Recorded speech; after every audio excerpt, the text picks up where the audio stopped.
नमस्कार, आप सभी का मैं स्वागत करता हूँ एक कोशिश हमारे साथ में।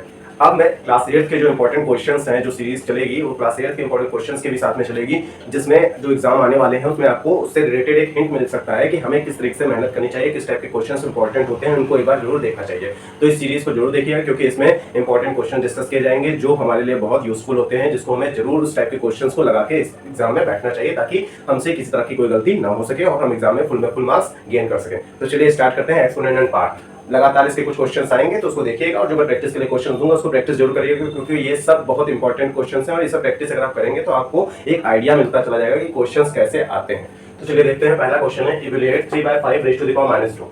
तो देखिए यहाँ पर क्या है कि हमें 3/5 रेज़ टू द पावर -2 को पूरा सॉल्व करना है। तो ऐसे केस में मैंने आपको बताया था कि नेगेटिव में जब आपको पावर मिलने लगे तो उसको आप पॉजिटिव बनाने की कोशिश करिए। तो पॉजिटिव बनाने के लिए अगर आप करेंगे तो आपको एक रूल मैंने बताया था कि p/q raise to the power अगर -m लिखा हो तो उसको आप कर सकते हैं q/p raise to the power m। Exponent and power का एक लॉ था जो मैंने आपको डिस्कस किया था। तो अब इसके हिसाब से ये क्या हो जाना चाहिए, रेसिप्रोकल हो जाना चाहिए और नेगेटिव किसमें हो जाएगा, चेंज पॉजिटिव में। तो ये हो जाएगा 5/3 रेज़ टू द पावर 2 और इसको अगर हम सॉल्व करेंगे तो कितना हो जाएगा 25। 5 का स्क्वायर मींस 25 और 3 का स्क्वायर मींस 9। तो हमारा फाइनल आंसर कितना हो जाएगा 25/9। देखिए कितना इजी क्वेश्चन था और ये क्वेश्चन जब भी आते हैं तो 2 मार्क्स में आते हैं एग्जाम में। अब इसी के लिए अगर आपको इसमें फुल मार्क्स चाहिए तो आपको प्रैक्टिस जरूर चाहिए। तो प्रैक्टिस करने के लिए आपके पास क्वेश्चन ये है कि 2/7 रेज़ टू द पावर -4 होगा तो इसका राइट आंसर क्या आएगा। तुरंत जाइए कमेंट बॉक्स में प्रैक्टिस करके बताइए इसका आंसर क्या आ रहा है और टाइप करिए। अब आते हैं नेक्स्ट टाइप का क्वेश्चन पर। क्वेश्चन है सिंप्लीफाई करने का।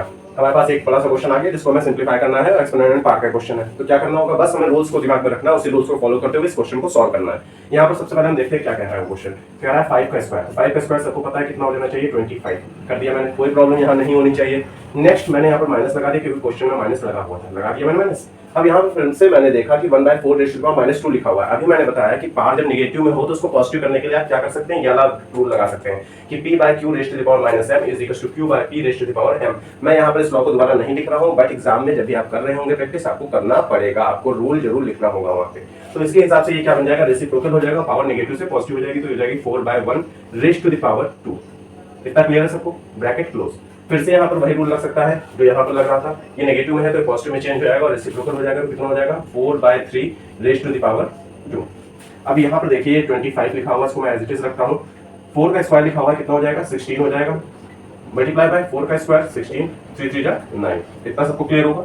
25 - 16 9 आता है, मल्टीप्लाई बाय 16/9 हो जाएगा, 9 9 कैंसिल आउट हो गया, हमारे पास फाइनल आंसर कितना हो गया 16। ये हमारा फाइनल आंसर है। अगर ये क्वेश्चन आपको क्लियर हो चुका है तो तुरंत जाइए कमेंट बॉक्स में इस क्वेश्चन का आंसर टाइप करिए, जो भी राइट आंसर है उसको टाइप करिए। जब भी मैं नेक्स्ट वीडियो लाऊंगा कल या परसों में तो मैं जिन बच्चों का राइट आंसर आया होगा उनके नाम भी अनाउंस करूंगा। तो चलिए अब आते हैं थर्ड टाइप के क्वेश्चन पर। ये सबसे ज्यादा इंपॉर्टेंट टाइप का क्वेश्चन आता है, find the multiplicative inverse of. अब क्वेश्चन कुछ भी आ सकता है लेकिन मल्टीप्लिकेटिव इनवर्स ये बहुत इंपॉर्टेंट है। इसके लिए मैंने एक ट्रिक भी आपको बताई थी, MRF, याद होगा सबको कि मल्टीप्लिकेटिव से m हो गया, r से रेसिप्रोकल हो गया, बाकी सारी चीजें फालतू है, मतलब साइन वगैरह इसमें चेंज नहीं होता है। बस जो भी आंसर लास्ट में आ रहा होगा उसका हमें रेसिप्रोकल कर देंगे तो उससे हमारा क्या निकल आएगा, मल्टीप्लिकेटिव इनवर्स निकल आएगा। तो सबसे पहले तो हम कुछ नहीं सोचते हैं, बस सोचते हैं इसको सॉल्व करना है। मल्टीप्लिकेटिव इनवर्स को अभी अपने दिमाग से निकाल देते हैं। केवल आप सोचिए इसको सॉल्व कैसे किया जा सकता है। यहाँ पर जब मैंने देखा कि यहाँ पर नेगेटिव में लगा हुआ है, आपको पता है नेगेटिव से पॉजिटिव अगर बनाना होता है तो उसको रेसिप्रोकल करना होता है। इस लॉ के हिसाब से लॉ फिर से आपको लिखना होगा। यहाँ पर अगर आप रेसिप्रोकल करेंगे तो कितना हो जाएगा 16/81 रेज़ टू द पावर 3/4 ये हो जाएगा। जब यहाँ पर रेसिप्रोकल आपने कर दिया इसका, अब आपको ये सोचना है कि 16 है और 81 है, यहाँ पर 3/4 लिखा हुआ है। क्या 16 को मैं और ब्रेक कर सकता हूँ? 16 का अगर एलसीएम आप निकालेंगे, ये देखिए 2 8 16, 2 4 8, 2 2 4, 2 1 2, 1 2 3 4, कितनी बार आया 4 बार। तो 16 के प्लेस में मैं क्या लिख सकता हूँ 2 रेज़ टू द पावर 4। ऐसे ही 81 के लिए मैं क्या लिख सकता हूँ, 81 के लिए देख लेते हैं। 81 3 के टेबल से 27, 9 जा 3 जा 1 जा, तो 3 भी 4 टाइम्स आ गया, उसको भी मैं यहाँ पर 4 टाइम्स लिख लेता हूँ। और बाहर चल रहा है 3/4, उसको मैं ऐसे रख लेता हूँ। अब आपको पता है एक्सपोनेंट का एक लॉ होता है कि a raise to the power m whole power n हो तो क्या हो जाता है, a raise to the power mn हो जाता है। तो उस लॉ के हिसाब से ये दोनों आपस में क्या हो जाएंगे, मल्टीप्लाई हो जाएंगे। तो मैं डायरेक्ट अब कर रहा हूँ 2/3 raise to the power 4 multiply by 3/4, ये हो जाएगा। 4 4 कैंसिल आउट हो गया। अब मेरे पास नेक्स्ट सिस्टम में क्या बच रहा है, 2/3 रेज़ टू द पावर 3 बच रहा है। इसको अगर मैं सॉल्व करूंगा तो कितना हो जाएगा, 2 2 जा 4, 4 2 जा 8, ये हो जाएगा मेरा नेक्स्ट स्टेप में 8/27, 3 3 9 9 3 27। अब इसका हमें रेसिप्रोकल बनाना है, तो रेसिप्रोकल बनेगा कितना 27/8, वही हमारा क्या हो जाएगा मल्टीप्लिकेटिव इनवर्स हो जाएगा। तो इसका आंसर कितना होगा, मैं यहाँ से अगर यहाँ पहुंच जाऊँ, इसका आंसर कितना हो जाएगा, इसका आंसर हो जाएगा 27/8।